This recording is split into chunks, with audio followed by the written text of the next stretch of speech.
Welcome to Heal the World Show podcast, brought to you by the Healing Institute. I'm Parmilia Param. I'm the founder and the CEO of the Healing Institute, and we are an online worldwide hub of holistic practitioners.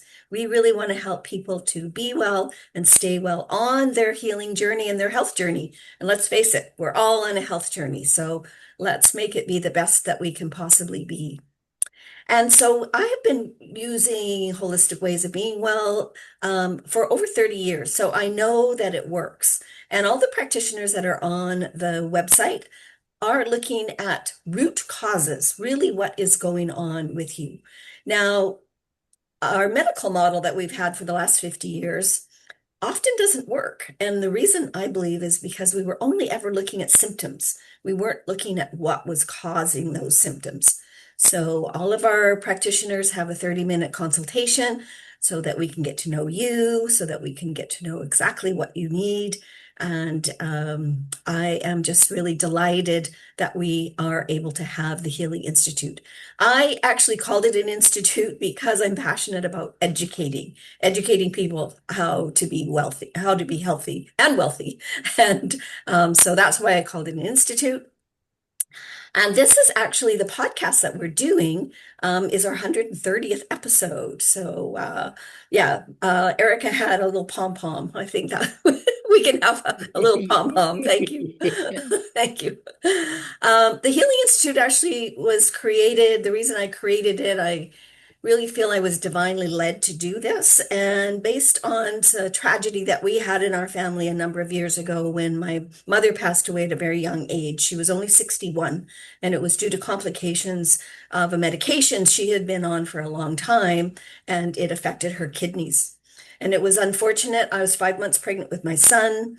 It was on the 15th of December, right before Christmas. And I say it's not only a tragedy that she passed away at a young age, but my children never got to meet their grandmother. And I really feel that I don't want that happening for other families. So that's why I'm so passionate about educating people around health and healing. And so on our podcast each week, I invite wonderful healers and people who are looking for ways to express their ways that they can heal. And we decided this year for May for women's health. So our theme is women's health for the month of May. And I thought, I just know so many amazing women. I'm going to have a panel every week. So we have three fabulous women today. I'm going to introduce them. So Amy Vogel is an author and coach, and she writes bold books and coaches bold women to write their own bold books. I love that.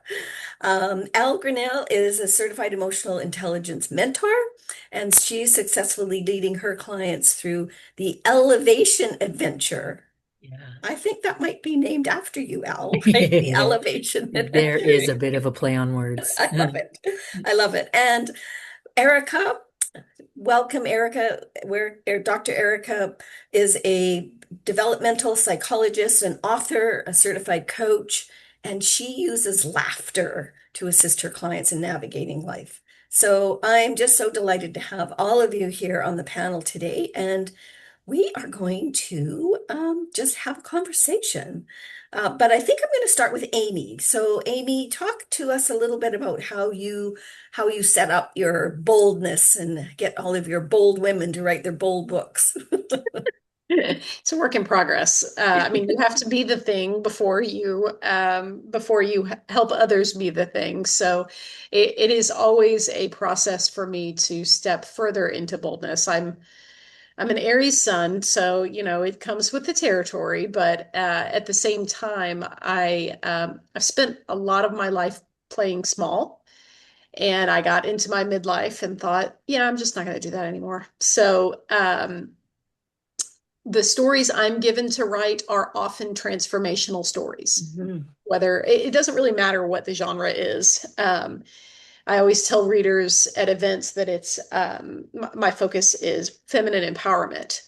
And that means stepping further into your identity, your boldness, Mm. and letting go of those stories that hold you back from that.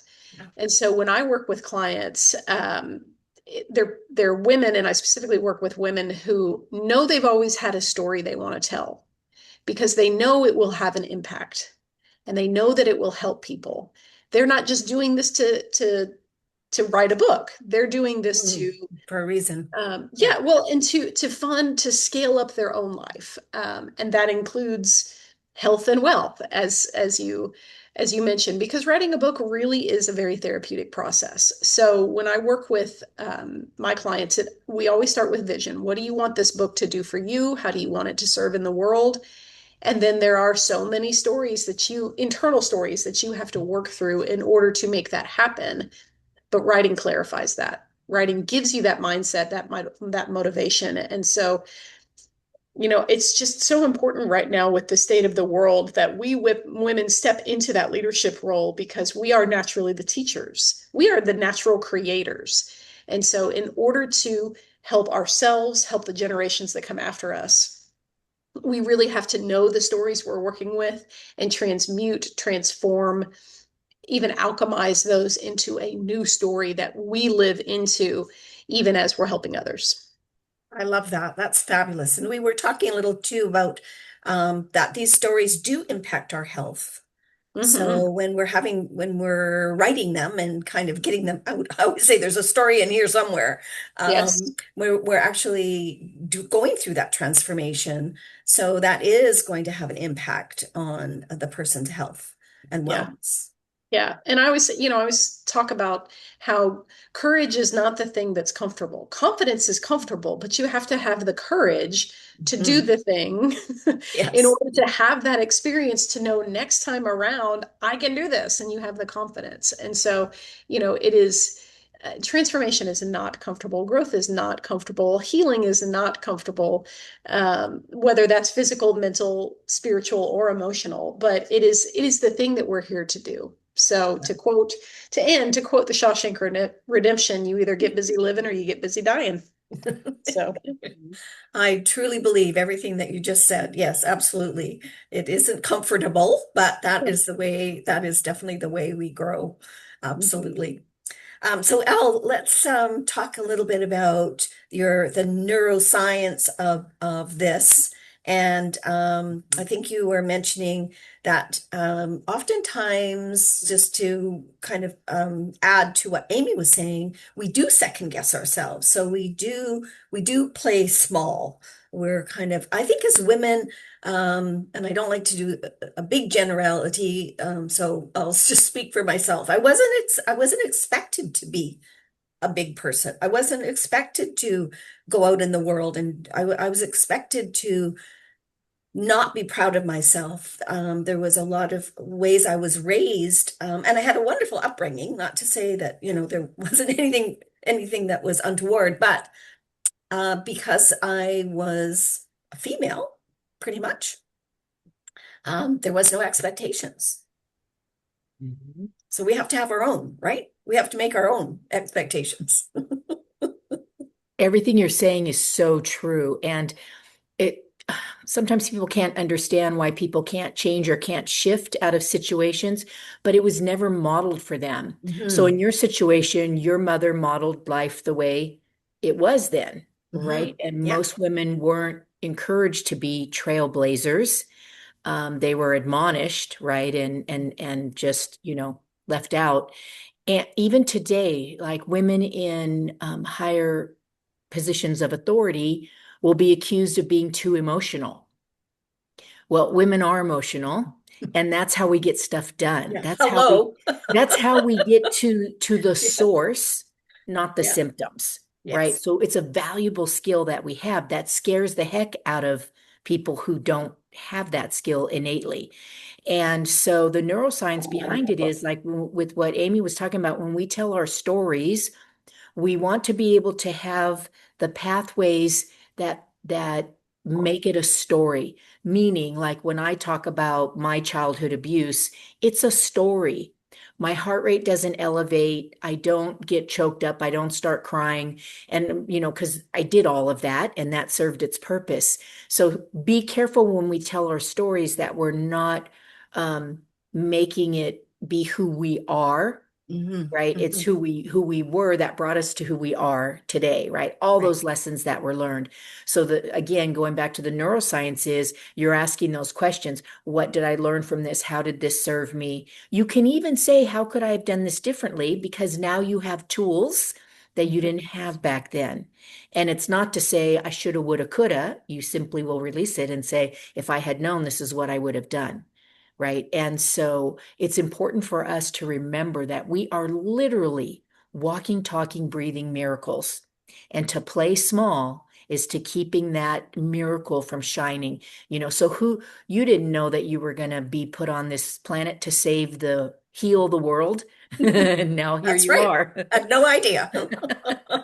And so when we open ourselves up, which is what like Amy's books help do, then we realize so many people are our story. Hmm. And Yes. so that's We're made up why of he stories. knows the That's our books life. help. Yeah. People go, whoa, that was me. And oh, there's a way out. Oh, there's a path.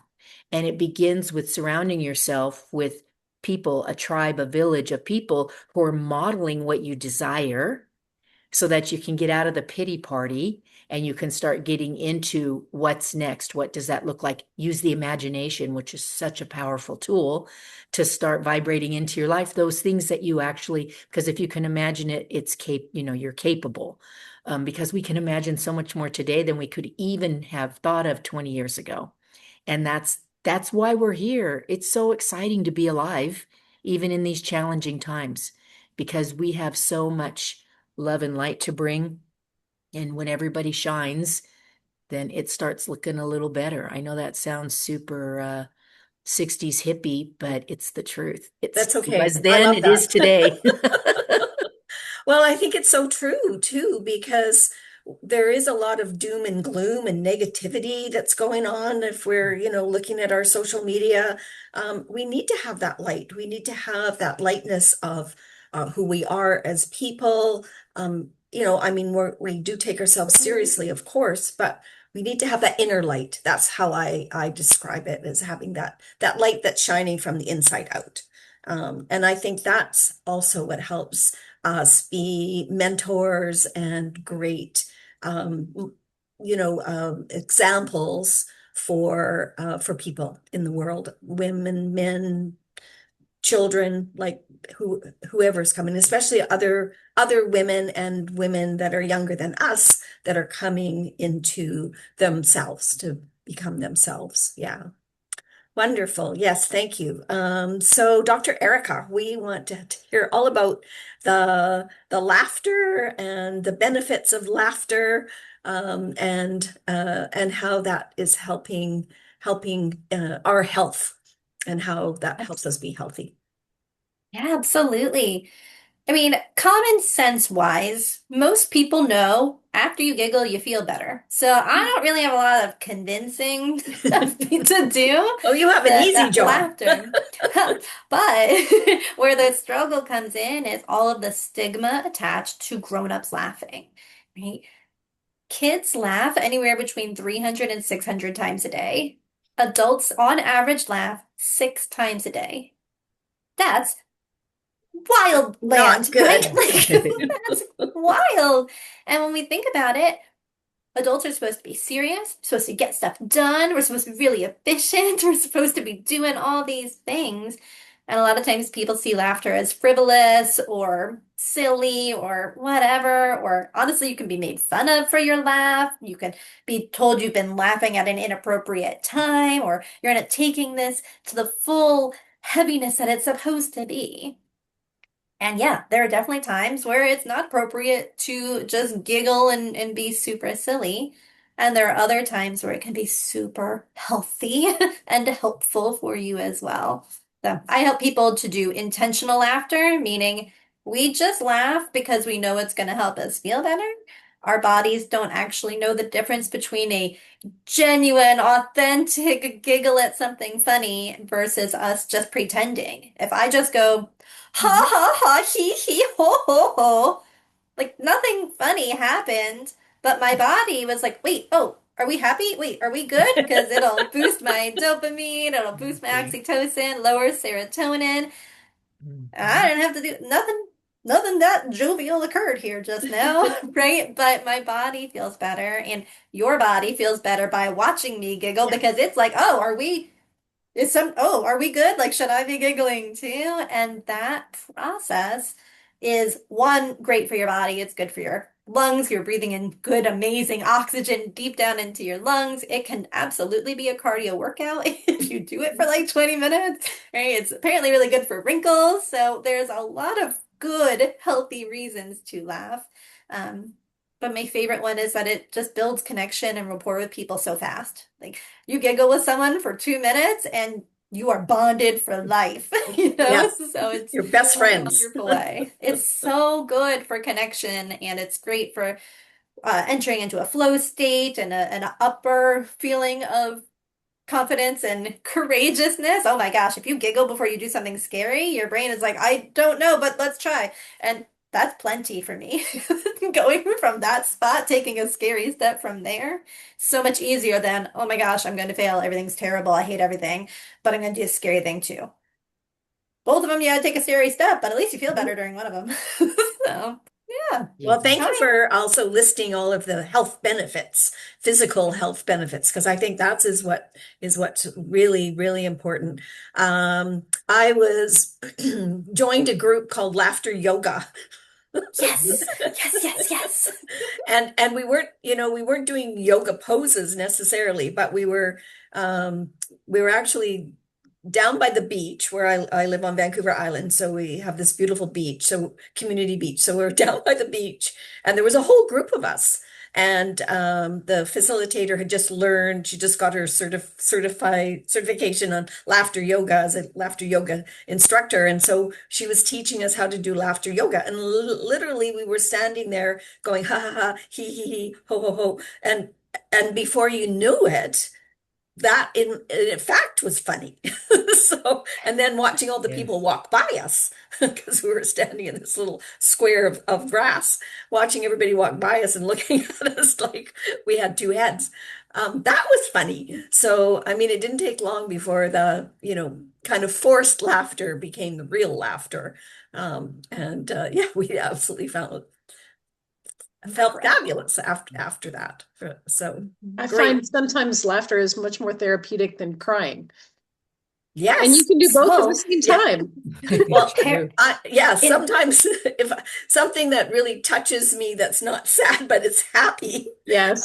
I can cry just as hard Yes. around something that I'm feeling sad about. So, yeah. yeah, your body, it's the same mechanism with your parasympathetic nervous system. That crying will calm things down, but laughter does the exact same mechanism in your body. So Right. often when I'm working with a client, I'll say, okay, this is the tough thing you're dealing with. We can cry or we can laugh. Up to you. Like, truly, which one feels right now? And they pick, and that's the way we go. So yes, it's so healthy to just whoosh, move it all through. And I'm sure, Elle, from a neuroscience point of view, that's really helping the brain as well, and then which helps the Exactly. rest of our physical body. Our brain is so trainable, so why not train it to laugh? And Yeah. why not train it to say, well, what else could it mean? Why not, all of these things?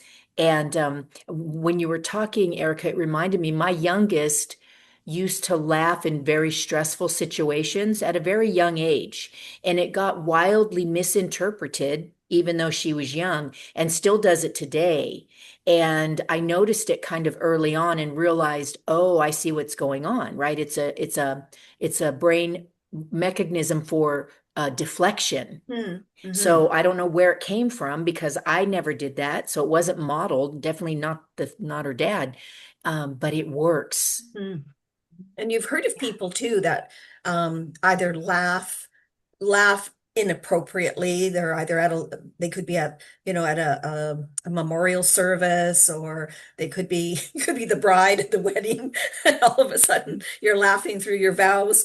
But it is, I think, that kind of trigger that you don't have a choice as to whether or not your body's just telling you you need to release this information. So You bring up a good point, Pramila, that people associate the word trigger with something bad, and it's not.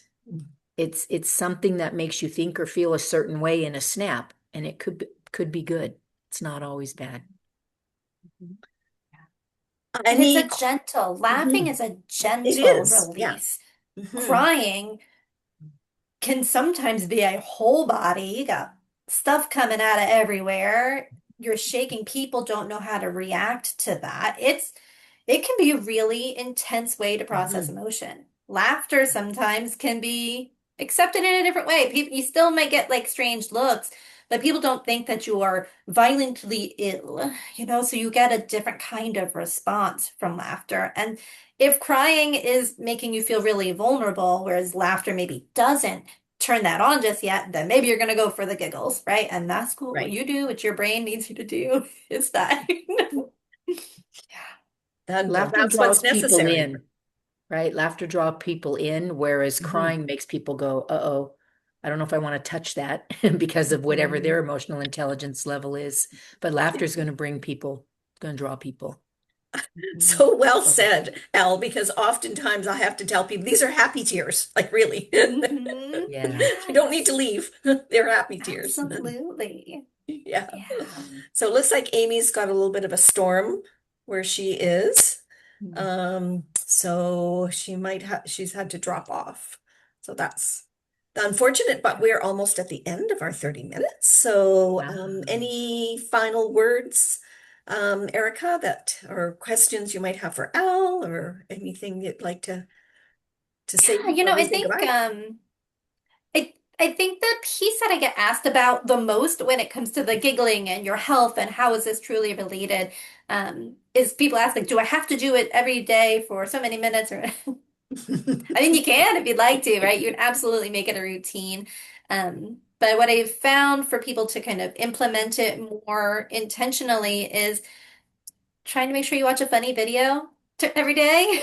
Make that be on your to-do list. Like, ta-da, I watched a funny video today and I giggled, right? Or I reached out to someone over a text message. I sent them a funny little picture or cute animal video or something, right? Like you can incorporate this intentionally trying to help yourself feel good and release emotions through playfulness, through lightheartedness, and through connecting with others, because that one's so good and so fast. And Mhm.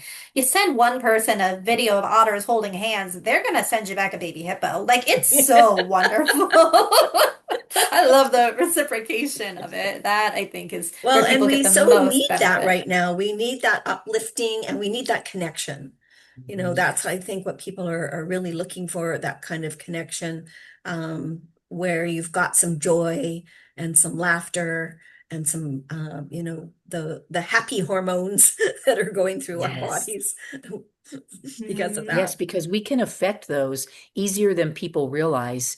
And, the reticular activating system that keeps Mhm. us aware of what we need to be knowing consciously, because there's 11 million bits of information per second that gets drawn in through the five plus senses. Well, we can't process all of that and still talk and walk and not, so be thinking about what matters to you, right? So if I wanted to help women heal in one tip, it's to be thinking about what you want instead of what you don't, Mhm. and then Yes. surround yourself with That's a that's a community that pom helps you. pom moment, Al. Like absolutely. Repeat that. Yeah, think about what you want, because we're trained to think about what we don't want. Don't Mhm. be late, right? Don't Yeah. forget your books. Don't. I hope it doesn't rain. And when we start to shift, because when I work with clients and they do that, inevitably, I say, well, what do you want? And there's a long silence. Oh, I never thought. Nobody's ever asked. And the sky's the limit. Just get out there and Mhm. make the to-do list Yeah, very long, absolutely. right? So When I that's was one tip. first studying the law of attraction, we Mhm. made a list of what we didn't want. That was easy. And then on the opposite side, whatever we said we didn't want, we had to, we'd say, well, but I do want, this is what I do want. And that was so powerful because all of a sudden our it was triggering something different in our thoughts, our thought system, in the vibration that we were. Mhm. And so we were like, well, how is God in the universe going to know what I want if I don't ask for Right. it? Yes. If you don't ask, you're not going to get it. So you And we need to know ask. everything's vibrational, right? So start vibrating those things that we want instead of what we don't. And for women also, this is a crucial time. It doesn't matter how young you are or how old you are to start thinking about the people in your life because you're all vibrating together. So if somebody's negative or, Mhm. not supportive of you or telling you can't do something, you want to distance yourself from that. I know it's hard for women to distance ourselves from loved ones. Yet we can do it in baby steps and start to bring in people like this when we spend time together. And then the rest of the day is like, oh. As I love that add-on principle. Like I just Mhm. want to I set my goal for 2026 to meet as many good humans as I possibly can, and we're doing great. Like I just said that and they have been coming in and oh, it's just that asking for that has been a real game changer in the Erica day to day in this chair. So Wow. I am Yay. so appreciative of you both bringing this up because it has been a true game changer. Well, this has just been such a delightful conversation with all of you. Um, so I am going to we'll just wrap up a little bit here. Um, our vision with this international wellness community, and I call it the Healing Institute a wellness community, because we get to know each other. All the practitioners on the platform get to know each other. So we're not just another wellness directory. I know there's lots of wellness directories out there, and they're all, they are what they are, but we get to know each other in as a community. So we can then share each other's information if a client's coming to us and asking us for something that we think maybe might not be the perfect fit, because we definitely want to be the best fit possible, then we've got a community of other practitioners that we can refer. And so we also, our motto is service with love. We definitely want to make that clear that we are here as the Healing Institute to serve with love.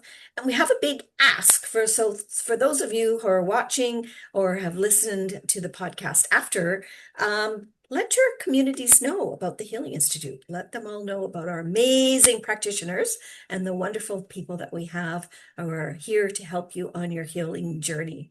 And the podcast, you got to meet three more beautiful women who have a mission and are of service. Dr. Erica L. Grinnell, and also Amy Vogel, who unfortunately had to pop off because she's having a storm where she's living. So, but we will put all of this information on that will go into the YouTube link, and we will send that out to everyone. So thank you so much for being part of the Healing Institute and also being part of the Heal the World Show podcast today. Yay. Thank Thank you. you.